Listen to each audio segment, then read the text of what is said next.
नमस्कार दोस्तों, मैं हूं पृथ्वी एंड कैसे हो सभी फिट एंड फाइन। सो आज हम डिस्कस करेंगे मार्ले मिंटो सुधार अधिनियम 1909 के बारे में। इस अधिनियम का जो ऑफिशियल नाम है वो है भारत परिषद अधिनियम 1909। ये वही अधिनियम है जिसने भारत की पिक्चर बदल दी है और ये वही अधिनियम है जिसने पाकिस्तान के निर्माण का बीज बोया था। तो बहुत ही इंपॉर्टेंट टॉपिक है हमारा। तो चलिए अपना डिस्कशन स्टार्ट करते हैं।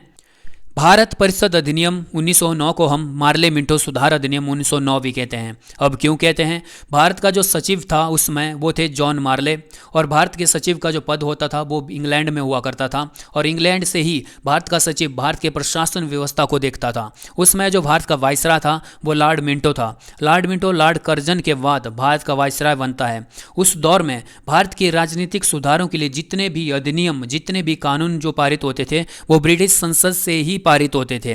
1909 का अधिनियम ब्रिटिश संसद जो है वो जॉन मार्ले और लॉर्ड मिंटो की सिफारिशों पर ही लागू करती है, इसलिए जो हम इसको मार्ले मिंटो सुधार अधिनियम कहते हैं।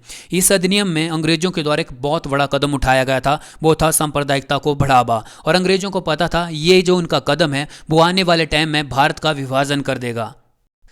साल 1908 को मुस्लिम लीग का अधिवेशन अमृतसर में होता है, और इसी अधिवेशन में मुसलमानों के द्वारा पृथक निर्वाचन मंडल की मांग की जाती है, और इस मांग की पूर्ति 1909 के मार्ले मिंटो सुधार अधिनियम के तहत की जाती है। और इस पर जो है मिंटो जो है वो कहता है कि हमने पृथक निर्वाचन क्षेत्र बनाकर हम नाग के दांत बो रहे हैं, और इसका जो प्रभाव है वो आने वाले टाइम में देखने को मिलेगा। अंग्रेज जो थे वो पहले ही भांप चुके थे कि हमने जो सांप्रदायिकता का जो कदम उठाया है या सांप्रदायिकता का जो बीज बोया है वो आने वाले टाइम में भारत का विभाजन कर देगा। आने वाले टाइम में भारत दो भागों में टूट जाएगा, एक हिंदू बहुल राज्य और दूसरा मुस्लिम बहुल राज्य। और इसके द्वारा जो है बाद में होता भी ऐसा ही है, जैसा कि आज आप हमारा भारत देखते हो, एक तरफ पाकिस्तान एक तरफ बांग्लादेश। जब इसका विभाजन हुआ था उसमें जो बांग्लादेश था उसको हम पूर्वी पाकिस्तान कहते थे, और जो आज का जो पाकिस्तान है उसे हम जो है पश्चिमी पाकिस्तान कहते थे। ये सब जो था वो 1909 के सुधार अधिनियम का ही परिणाम था। इस अधिनियम के जो उद्देश्य थे वो दो उद्देश्य मेनली थे। पहला था नरमपंथी नेताओं को खुश करके शांत करना। आपको पता है कि 1907 का जब सूरत का अधिवेशन हुआ था वहाँ पर कांग्रेस का विभाजन हो गया था, और गर्म दल को जो है कांग्रेस से बाहर निकाल दिया गया था। और जो नरम दल था, जो उदारवादी जो नेता थे, वो लगातार कांग्रेस से मांग कर रहे थे कि केंद्रीय विधान परिषद और प्रांतीय विधान परिषद का जो है वो आकार बढ़ा दिया जाए, और उसमें जो है वो भारतीयों को भी शामिल किया जाए। और दूसरा जो इसका उद्देश्य था वो था सांप्रदायिकता की भावना को बढ़ाकर क्रांतिकारी भावनाओं को कुचलना। अंग्रेज जो है समझ चुके थे कि जो भारत है वहाँ पर लोगों में राष्ट्रीयता की भावना जो है वो धीरे धीरे पैदा हो रही है। लोग जो है लगातार धीरे धीरे जो है अवेयर हो रहे हैं। इसलिए अगर हमें भारतीयों को कमज़ोर करना है तो हमें जो है उन्हें जो है सांप्रदायिकता के आधार पर जो है डिवाइड करना पड़ेगा। तो उसके बाद आप देखोगे कि फिर 1905 का बंगाल का विभाजन होता है, और जो रही सही कसर होती है उसे मार्ले मिंटो सुधार अधिनियम 1909 जो है वो पूरा कर देता है, अंग्रेजों को पृथक निर्वाचन प्रणाली प्रदान करके। अंग्रेजों के द्वारा नरमपंथियों को खुश करने के लिए केंद्रीय तथा प्रांतीय विधान परिषदों के आकार में वृद्धि कर दी गई। इसके सदस्यों की जो संख्या थी वो बढ़ा दी गई। साथ ही साथ इस अधिनियम के द्वारा निर्वाचन प्रणाली लागू की गई। इसके तहत जो है वो भारतीयों को चुनाव देने का अधिकार दे दिया गया, लेकिन इसके तहत पूरे भारतीयों को जो है, पूरे भारत के लोगों को चुनाव का अधिकार प्रदान नहीं किया गया, बल्कि इसके तहत जो है बड़े बड़े पूंजीपतियों और बड़े बड़े जो अमीर लोग थे उनको ही चुनाव का अधिकार प्रदान किया गया। मतलब एक भारत के छोटे से तबके को जो है वो चुनाव का अधिकार जो है प्रदान किया गया था मार्ले मिंटो सुधार अधिनियम 1909 के द्वारा। इसमें जो प्रांतीय विधान परिषदों के जो गैर सरकारी सदस्य थे उनका जो है बहुमत स्थापित किया गया इस अधिनियम के द्वारा। अब कैसे स्थापित किया गया? केंद्रीय विधान परिषद की जो सीटें थी वो बढ़ा दी गई। पहले जो केंद्रीय विधान परिषद होती थी उसकी जो सीटें होती थी वो 25 होती थी, जिसमें 16 सदस्य होते थे और 9 पदेन सदस्य होते थे।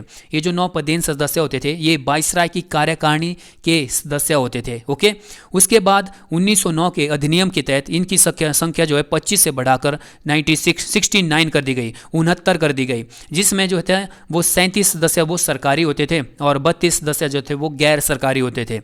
37 सदस्य में से 9 सदस्य जो थे होते थे वो वायसराय की कार्यकारिणी के सदस्य होते थे। देखो, इसी अधिनियम के तहत जो है पहली बार भारतीयों को जो है वायसराय की कार्यकारिणी में जो शामिल किया गया था, और जो पहले पर्सन वायसराय की कार्यकारिणी में शामिल होने वाले थे वो थे सत्येंद्र नाथ सिन्हा। सत्येंद्र नाथ सिन्हा जो है वाइसराय की कार्यकारिणी में शामिल होने वाले पहले भारतीय थे, और वो जो है किस पोस्ट पर थे, वो लीगल कानूनी सदस्य के रूप में जो थे वो वाइसराय की कार्यकारिणी परिषद में शामिल थे।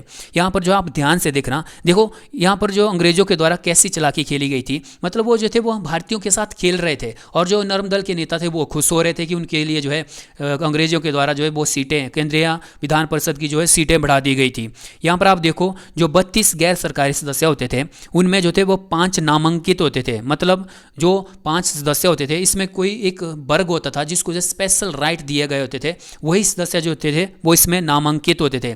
जैसे कि आप आज देखते हो कि राज्यसभा के लिए जो है वो वाइसराय जो होता है वो जो राष्ट्रपति होते हैं हमारे, वो 12 सदस्य क्या करते हैं, नॉमिनेटेड करते हैं, नामांकित करते हैं ना। सेम इसी तरह जो था वो इसमें भी 5 सदस्य जो थे वो नामांकित होकर आते थे, और जो स्थायी सदस्य थे जो निर्वाचित होते थे, जो इलेक्टेड होकर आते थे, उनमें 8 सदस्य जो थी वो मुसलमानों के लिए जो है पृथक निर्वाचन मंडल के तहत जो है उनके लिए आरक्षित की गई थी, और 4 जो सीटें थी वो ब्रिटिश पूंजीपतियों के लिए थी, 2 सीटें जो थी वो जमींदारों के लिए थी, और 13 सीटें जो थी वो सामान्य निर्वाचनों के लिए थी। मतलब आप यहाँ पर देखिए कि जो सरकारी सदस्य होते हैं 69 सदस्यों में से 37 सरकारी सदस्य होते हैं वो तो अलग होते हैं जो सरकार के फेवर वाले होते हैं, लेकिन जो 32 गैर सरकारी सदस्य होते हैं उनमें भी आप देखोगे कि जो ज़्यादातर थे वो सरकारी ही मान लीजिए इनको, क्योंकि जो सरकार का सपोर्ट करने वाले थे। यहाँ पर आप देखोगे कि जो 2 जमींदार होते थे ये तो वही अंग्रेजों के चट्टे बट्टे थे, 4 जो थे जो ब्रिटिश पूंजीपति थे वो भी जो अंग्रेजों के फेवर में थे।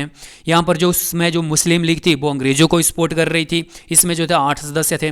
बचे सिर्फ 13 सीटें, सिर्फ 13 सीटें जो थी जिस पर जो है एक सामान्य भारतीय जो थे वो शामिल हो सकते थे, और इस पर जो थे वो नर्म दल के नेता वो खुश हो रहे थे कि अंग्रेजों के द्वारा जो था हमारे लिए जो है वो सीटें बढ़ा दी गई हैं। लेकिन यहाँ पर जो था अंग्रेज जो है वो चालाकी खेल रहे थे, उनके द्वारा जो था अपना ही पलड़ा जो था वो भारी रखा जा रहा था। देखो ये तो थी केंद्र की बात। अब बात करते हैं प्रांतों की स्थिति के बारे में। गाइज यहाँ पर प्रांत जो है ना वो गलत होगा, आप इसको ठीक कर लेना, ओके। मुझसे कहीं ना कहीं गलती हो ही जाती है। इस अधिनियम के तहत, अधिनियम 1909 के तहत जो है प्रांतीय विधान परिषदों में गैर सरकारी बहुमत स्थापित किया गया। अब आप कहोगे कि गैर सरकारी बहुमत जो था वो अच्छा था, मतलब अब जो थे वो गैर सरकारियों का बहुमत आ गया था, अब गैर सरकारी जो थे वो अपना कोई भी जो है वो कानून पारित कर सकते थे। तो देखो जो अंग्रेज थे ना वो भारतीयों को बहुत मूर्ख मानते थे, क्योंकि उनको पता था कि जो भारतीय है ना उनके पास जो है इसमें जो है यूनिटी नहीं है, ठीक है। तो आप यहाँ पर देखोगे कि जो प्रांतीय विधान परिषदों में गैर सरकारी सदस्यों को बहुमत स्थापित या बहुमत प्रदान किया गया, इसमें देखो होता क्या था, इसमें जो सरकारी सदस्य होते थे वो तो अलग होते थे, ठीक है। अब गैर सरकारी सदस्यों को बहुमत कैसे मिला? मान लीजिए 40 सदस्य जो हैं वो सरकारी सदस्य हैं और जो 50 सदस्य हैं वो गैर सरकारी हैं, ठीक है। तो अभी तो गैर सरकारी सदस्यों को बहुमत मिला, या 41-42 मतलब 40 से अधिक ही होंगे, तभी जो है वो भारत या गैर सरकारी सदस्यों को क्या होगा, बहुमत मिलेगा, ओके।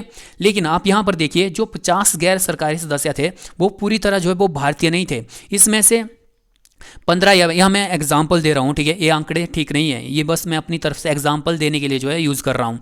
इन 50 में से 15 जो सदस्य होते थे उन्हें वाइसराय जो गवर्नर होता था वो चुनता था, ठीक है। मतलब यहाँ पर बोला जा रहा है कि गैर सरकारी सदस्यों का बहुमत स्थापित किया गया। तो यहाँ पर जो 15 सदस्य होते थे वो वाइसराय के द्वारा चुने जाते थे, तो 40-15 कर दीजिए, कितना हो जाएगा आपका, 55 हो जाएगा। तो यहाँ पर कहाँ जो है गैर सरकारी सदस्यों का बहुमत था, उसमें से भी आप बाद में देखोगे जो बचते हैं आपके 35 सदस्यों में से भी कुछ जो सीटें थी वो मुस्लिम लीग के लिए थी, कुछ सीटें जो थी वो जमींदारों के लिए थी, कुछ सीटें जो थी वो यहाँ वहाँ अलग अलग लोगों के लिए जो है वो आरक्षित की गई थी। तो यहाँ पर जो है गैर सरकारी सदस्यों का बहुमत कहाँ है? ऐसा होता कि यहाँ पर जो है पूरे के पूरे जो है वो गैर सरकारी सदस्य जो है वो चुनकर आते हैं, तब हम मानते हैं कि जो है वो बहुमत था वो गैर सरकारी सदस्यों का था। लेकिन यहाँ पर 40 सदस्य जो थे वो ये सरकारी थे, लेकिन जो 50 सदस्य थे वो गैर सरकारी थे। लेकिन इन्हीं 50 सदस्यों में से 15 जो सदस्य थे वो किसके द्वारा चुने जाते थे? गवर्नर के द्वारा। तो जो गवर्नर के द्वारा चुने जाते थे वो किसको सपोर्ट करेंगे?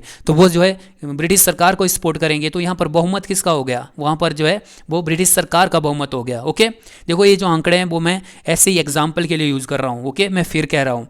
तो इस तरह जो है मतलब जो अंग्रेज समझते थे कि जो भारतीय वो मूर्ख हैं, इसलिए जो है वो जो है हमारे हाथों में खिलौना पकड़ा कर हम उनसे खेलते रहेंगे।